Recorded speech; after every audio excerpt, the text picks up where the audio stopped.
गवार समधी। गायत्री जी आराम से हॉल में सो रही थी और दूसरी ओर सुनीता रसोई घर में दोपहर का खाना बना रही थी। तभी अचानक से घर की डोरबेल बजती है। कौन हो सकता है? क्या करूं? मैं तो पकोड़े तल रही हूँ। 2 मिनट रुकना, अभी आती हूँ। सुनीता की आवाज़ देने पर भी डोरबेल की आवाज़ बंद नहीं होती और लगातार घर का दरवाज़ा बजने लगता है। अब बेचारी सुनीता सारा काम छोड़कर हाथ धोकर सबसे पहले दरवाज़ा खोलने के लिए जाती है। पता नहीं कौन है जो पागलों की तरह लगातार घंटी बजाए जा रहा है। अरे आ रही हूँ बाबा, 2 मिनट तो रुको। अरे बहू, भाग कर दरवाज़ा खोलना। पता नहीं कौन पागलों की तरह दरवाज़ा पीटे जा रहा है। चैन से कोई 2 मिनट सोने भी नहीं देता। इतना बोलकर गायत्री सोने के लिए अपने कमरे में जाती है और जब सुनीता अपने घर का दरवाज़ा खोलती है तब वो देखती है कि दरवाजे पर धोती कुर्ता पहने, हाथों में अटैची लिए सुनीता के दूर के अंकल आए हुए थे। अपने दूर के अंकल को अपने घर देखकर सुनीता बड़ी हैरान होती है और उनके पैर छूकर उनके आशीर्वाद लेती है। अरे अंकल जी, आप यहाँ मेरे ससुराल, आपको यहाँ का पता किसने दिया और आप अचानक कैसे आए? मुझे बता देते तो वैभव आपको लेने के लिए आ जाते ना। अरे सुनीता बिटिया, हम तो अपने बेटे से मिलने आए थे इस शहर में, पर हमें पता चला कि हमारा बेटा दूसरे शहर में शिफ्ट हो गया है।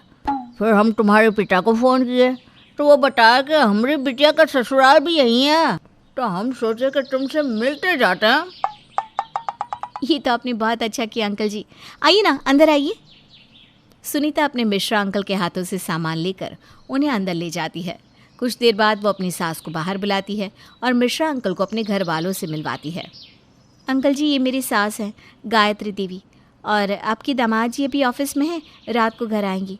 आप हाथ मुंह धो लीजिए, मैं आपके लिए खाना लगा देती हूँ। इतना बोलकर जैसे ही सुनीता रसोई की तरफ जाने लगती है तभी वो और गायत्री देखते हैं कि मिश्रा अंकल उठकर दरवाजे के पास गए और उन्होंने जो मुंह में पान था वो दरवाजे पर ही थूक दिया।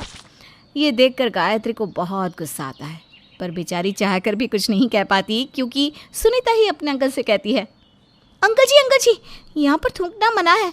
आप वहाँ वॉश बेसिन में थूक लीजिए और हाथ पैर धोने के लिए हॉल में एक बाथरूम है। अरे बिटिया, जब बाहर इतनी बड़ी जगह है थूकने के लिए तो छोटी सी जगह क्यों गंदी करनी? और वैसे भी हमेशा थूक घर के बाहर होना चाहिए, ना कि घर के अंदर।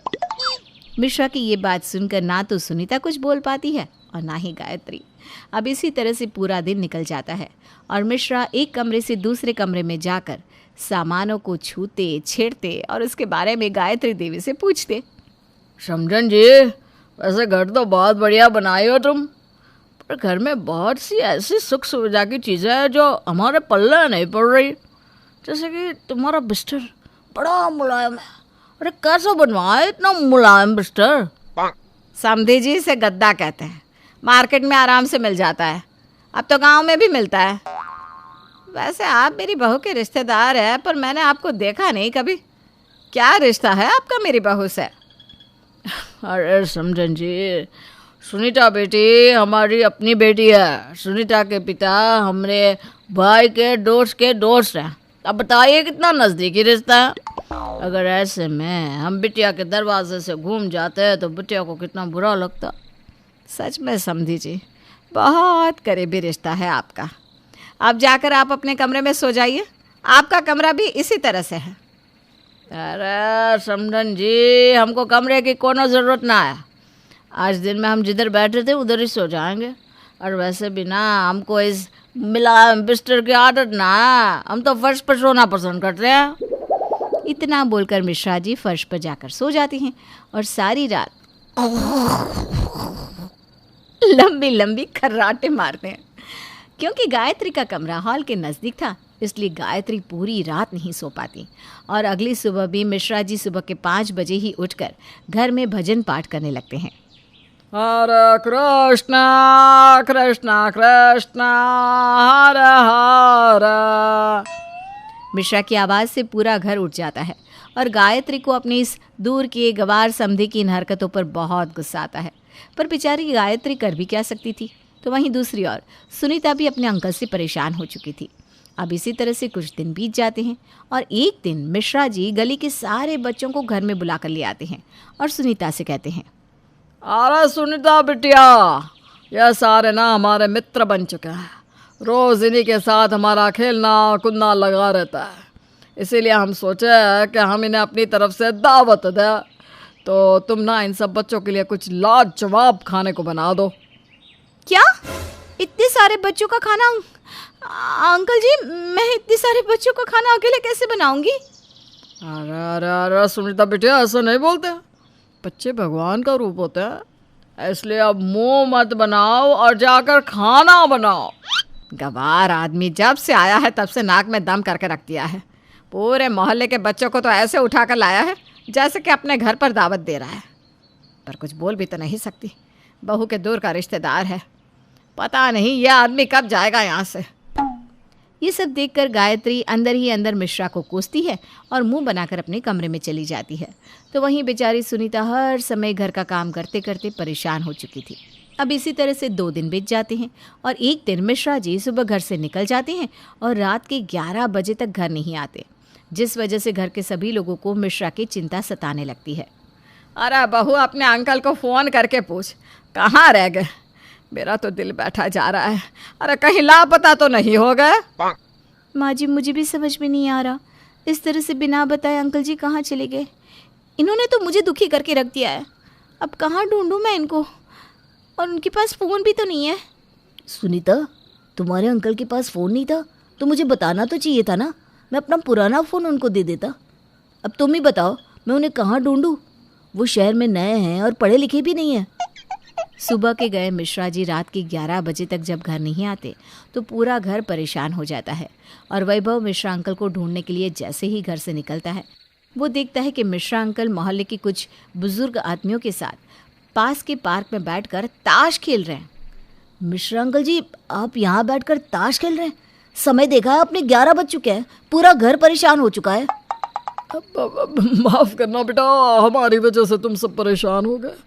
पर जब हम यहाँ पार्क में आए ना तो हमें बहुत अच्छा लगा और हमें हमारे उम्र के कुछ साथी भी मिल गए। इनके साथ ताश खेलते खेलते समय का पता ही नहीं चला। अच्छा तुम घर चलो, हम अभी आते हैं। अंकल जी, मैं आपको लिए बिना यहाँ से नहीं जा सकता, आपको मेरे साथ घर चलना होगा, चलिए। वैभव जबरदस्ती मिश्रा को अपने साथ घर ले जाता है।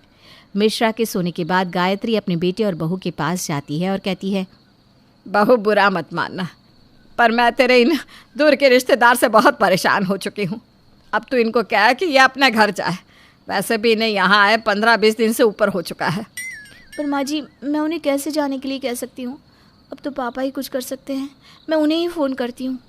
सुनीता अपनी सास के कहने पर अपने पिता को फ़ोन करती है और अपनी परेशानियों के बारे में बताती है। अगली सुबह सुनीता के पिता सुनीता को दोबारा फ़ोन करते हैं और मिश्रा अंकल से बात करते हैं।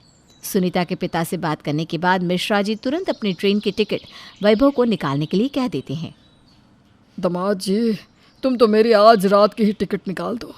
मेरे दोस्त का दोस्त बहुत परेशान है, बहुत दिनों से उसने मुझे देखा नहीं।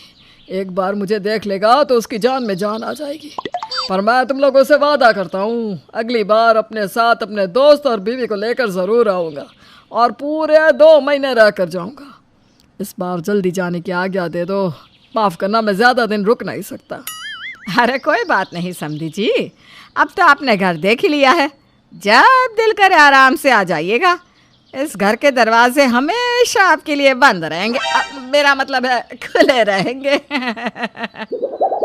आखिरकार गायत्री, सुनीता और वैभव मिलकर जैसे तैसे मिश्रा को गांव वापस भेज देते हैं। मिश्रा के जाने के बाद एक बार फिर गायत्री अपने परिवार के साथ चैन की सांस लेती है।